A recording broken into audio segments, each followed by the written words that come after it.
Selamat siang, perkenalkan nama saya Jessica Makiolor, kelas B1 Ekstensi, Fakultas Keperawatan, semester 7, Universitas Pembangunan Indonesia Manado. Pada saat ini saya akan menampilkan video tentang simulasi tanah longsor. Video ini dibuat untuk memenuhi tugas UTS mata kuliah keperawatan bencana dengan dosen Nurse Olvin Manengkei, Escape MTech.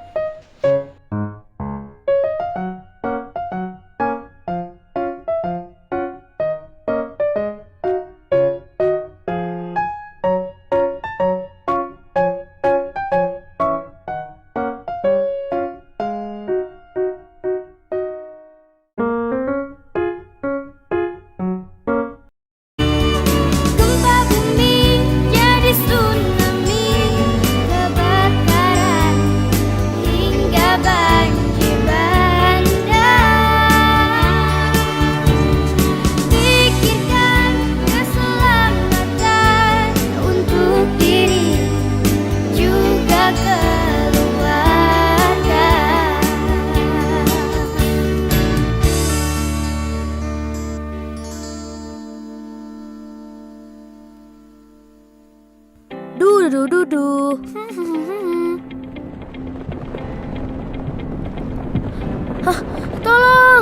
Tolong. Sahabat tangguh, semua pastinya sering mendengar bencana tanah longsor ya.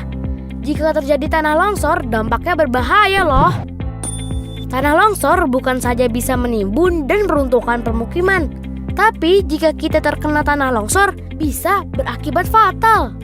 Selain bisa luka berat, kita bisa kehilangan nyawa juga loh. Nah, makanya supaya kita terhindar dari bencana tanah longsor, mending sejak dini kita waspada ya. Salah satu caranya yaitu dengan mengenali seperti apa sih gejala tanah longsor. Berikut ini rangkumannya. Secara umum, tanah longsor merupakan salah satu bencana alam yang sering terjadi di kawasan Indonesia. Bencana ini biasanya sering terjadi di daerah pegunungan, bukit, lereng yang curam, maupun tebing. Tapi tak jarang juga tanah longsor terjadi di lahan pertanian dan perkebunan yang posisinya terletak di tanah miring. Sahabat tangguh, apa sih pemicu terjadinya longsor? Berikut beberapa kondisi wilayah dan peristiwa yang rentan terjadi tanah longsor. Pertama, tingginya curah hujan. Kedua, erosi tanah. Ketiga, lereng tebing yang terjal. Keempat, terjadinya getaran atau bisa kita kenal gempa, baik skala kecil maupun besar. Kelima, hutan gundul. Keenam, ada lahan pertanian di lereng. Nah, sekarang yuk kita kenali tanda-tanda akan terjadinya tanah longsor. Sehabis hujan, tampak ada retakan pada lereng, kerikil berjatuhan, tebing terlihat kurang kokoh atau rapuh, genangan air saat musim hujan akan lenyap tiba-tiba saat akan terjadi longsor. Tiba-tiba timbul mata air baru. Pintu maupun jendela sukar terbuka. Pepohonan tampak miring, lingkungan sekitar rumah mendadak ambles. Sahabat tangguh, hal apa saja sih yang harus kita lakukan agar terhindar dari dampak bahaya tanah longsor? Simak tipsnya ya sahabat. Hindari membangun rumah di bawah atau dekat tebing. Buatlah sengkedan atau terasi ring di lereng terjal kalau membangun pemukiman di daerah tersebut. Hindari untuk membuat kolam atau perkebunan di lereng yang dekat dengan pemukiman warga. Bila terlihat ada retakan, segera tutup dengan tanah yang dipadatkan agar air hujan tidak bisa menerobos celah-celah tanah. Penebangan pohon di sekitar lereng sebaiknya tidak dilakukan. Pemukiman yang didirikan di tepian sungai rentan terkena erosi. Membuat saluran pembuangan air yang otomatis bisa menjadi saluran penampungan air tanah. Menanam jenis tanaman keras dan ringan yang memiliki akar dalam lalu ditanam di wilayah curam.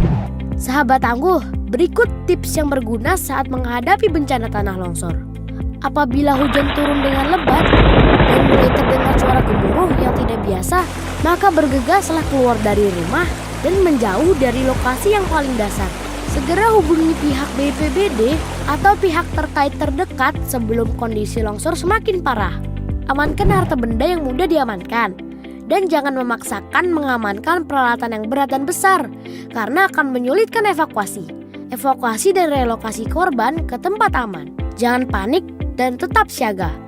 Apapun bencana yang Anda hadapi, kewaspadaan dan kesiapsiagaan akan banyak menolong Anda dan kerabat terdekat. Nah, sahabat tangguh, kira-kira seperti itu ya beberapa gejala, penyebab dan bagaimana mengantisipasi bahaya bencana tanah longsor.